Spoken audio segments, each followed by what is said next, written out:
welcome to Speak Honest. I am your host and certified relationship coach, Jenn Noble. It has been my passion for over a decade to help women like you heal what's been holding you back from having the relationships you deserve. Are you struggling with a relationship where you can't seem to voice your emotions, needs, and boundaries without having it blow up in your face? Then you have found the right podcast, my friend. Get ready for practical tips, empowering truths, and honest conversations. Now, let's dive in. Hello, ladies, and welcome back to another episode of Speak Honest. I'm Jenn Noble, your go-to relationship coach and author of the best-selling book, Dance of Attachment. And today, we are going somewhere I know so many of you have been begging me to go. So I really want to get into this. Today, we are talking about your avoidant partner, specifically why he acts like he doesn't care. You know the moment I'm talking about? You bring up something, it's really important to you, it's something real, it's something that matters. And then you kind of just see his face. It goes flat. His eyes are blank. His voice maybe becomes monotone. Maybe he picks up his phone or suddenly he remembers that the garage needs organizing at 9 o'clock at night. Your whole body at this point in time is screaming, he doesn't love me. He doesn't care about me. But here's what I want you to hold on to for the next 10 to 15 minutes while you're listening to this podcast. What looks like I don't care is almost always, I care so much, my body just shut down its entire system. That flatness you're seeing from him, it's not the absence of feeling. It's an overwhelmed response. And once you understand what's actually happening in his body, everything about how you respond to it can change. Now, before we go any further, if this episode is describing your relationship, if you're listening to this at 11 p.m. because he went quiet 3 days ago and you've been spiraling ever since, then I want you to know this is exactly the work we do inside of the Speak Honest Academy. Not just understanding his nervous system, but regulating yours. Because I promise you, that's where your power actually is. So I want you to head to speakhonestacademy.com or click on the link in the show notes and come join us. We are actually going to be starting a new cohort going through the Dance of Attachment course this fall. So if that is something you are interested in, schedule an attachment assessment with me and we can talk more about this. All right, now, ladies, let's all take a deep breath and get started.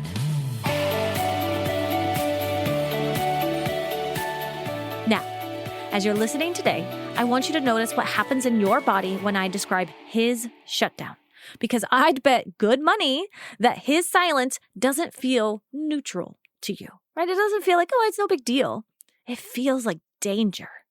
Here are the 3 things I want you to walk away with today. 1, what deactivation actually is and why it is a protection response, not a rejection. 2, what's physically happening in his body when he goes flat or quiet or distant. And 3, what this means for you, because as always, ladies, the only nervous system you can actually regulate is your own. All right, so let's start with why does he act like he doesn't care? Oftentimes, the woman who's asking me this, she's pretty much anxiously attached. And honey, there's no shame in that. You know, I was the poster child for disorganized attachment back in the day, and it's okay to understand that you're wired to seek closeness when things feel wobbly. So when he pulls away, your system reads it one way and one way only. Abandonment incoming. He will leave.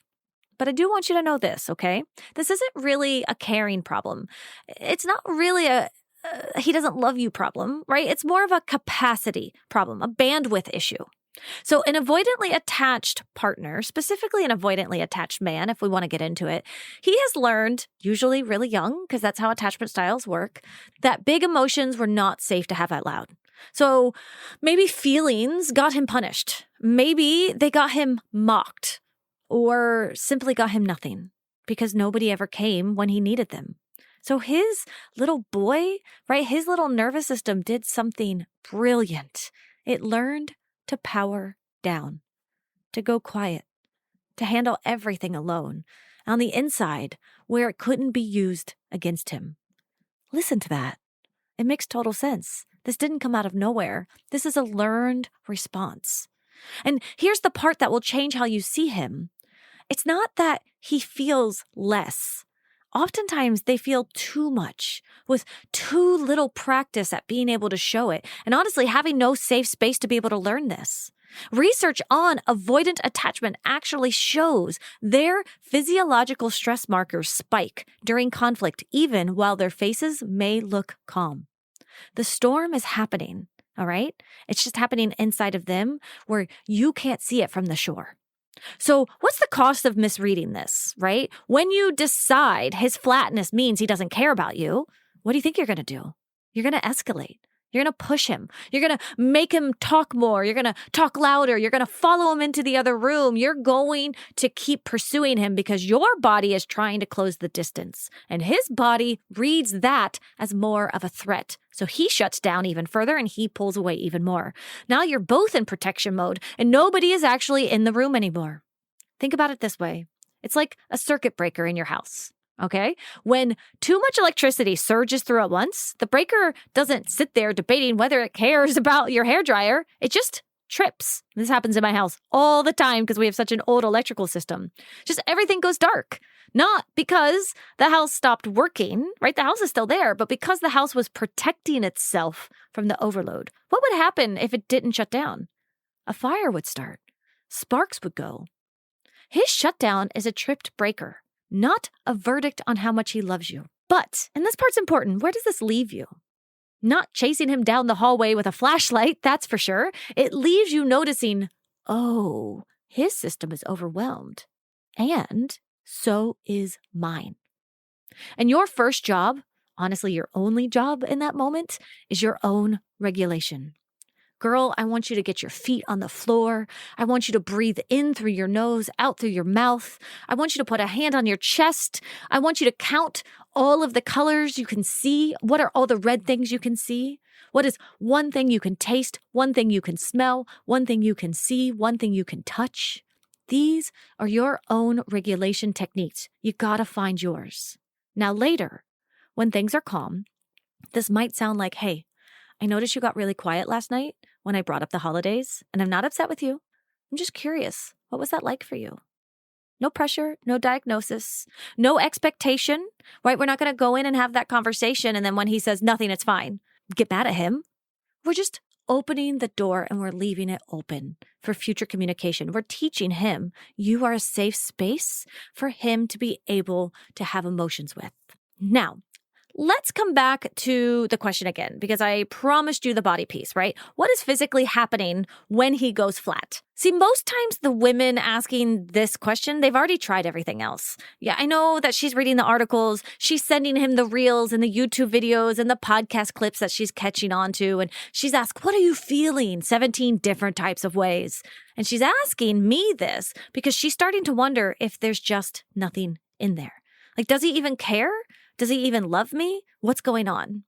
There is something in there, so let me walk you through it. This isn't a personality flaw that he has, right? It's a nervous system sequence. When conflict starts, so that would be conflict in your relationship, his body does what everybody does. His heart rate goes up. His stress hormones start flooding. His system is bracing. His prefrontal cortex is shutting down. His amygdala is starting to get activated.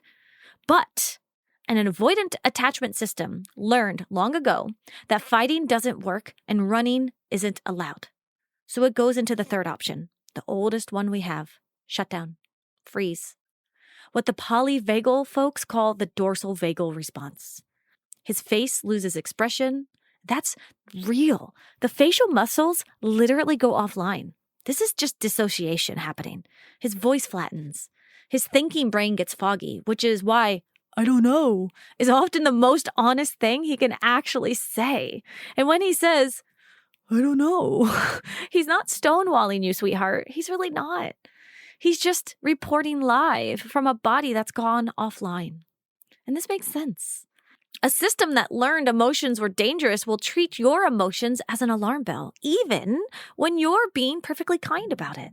His body isn't responding to you.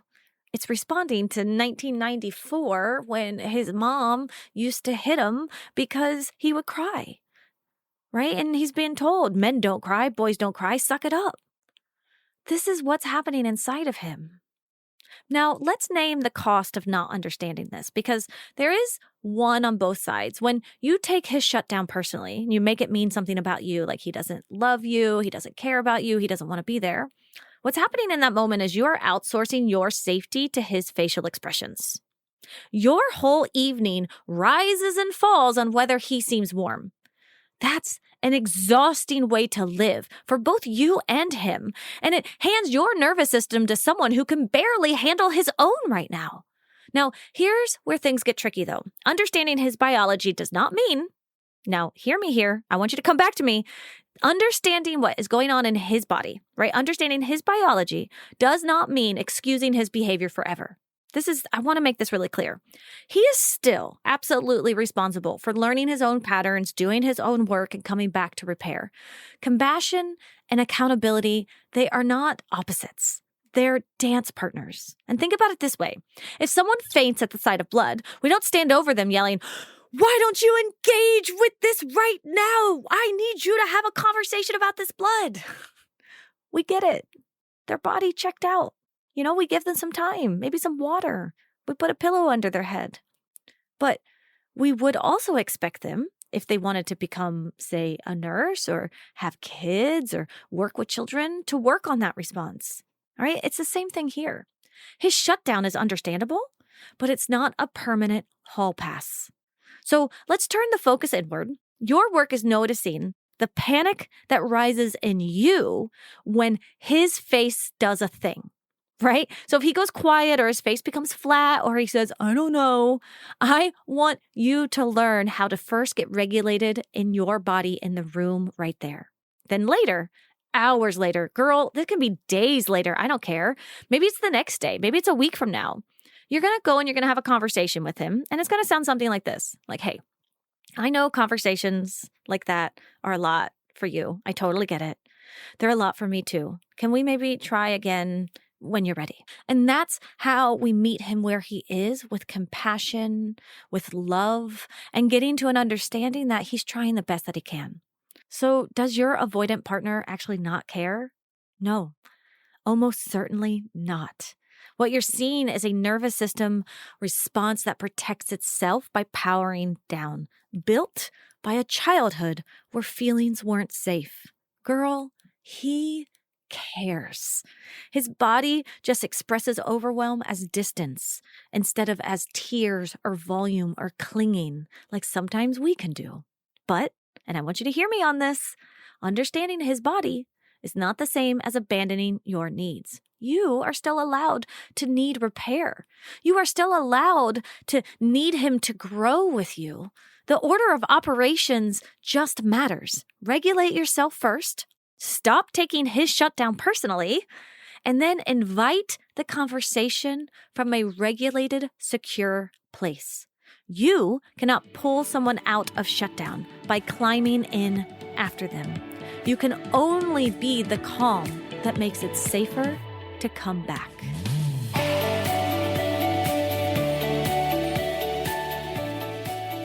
All right.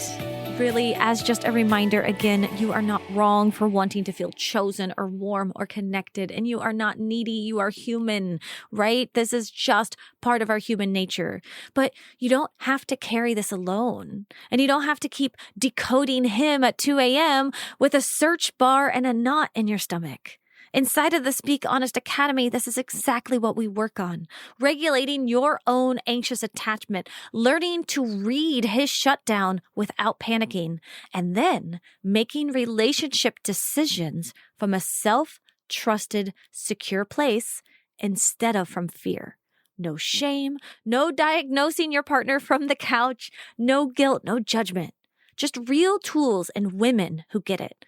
So if that sounds like something you want to be a part of and you want to join us this fall inside of our Dance of Attachment cohort, then come and find us at thespeakhonestacademy.com or click on any of the link in the show notes that gets you connected.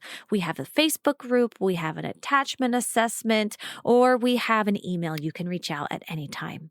If this episode landed for you, just do me a quick favor. Follow the show, leave a review, and send this one to your girlfriend. You know the one. She is sitting there right now Googling, why won't he talk to me? And it's 3 a.m. and she is losing her mind.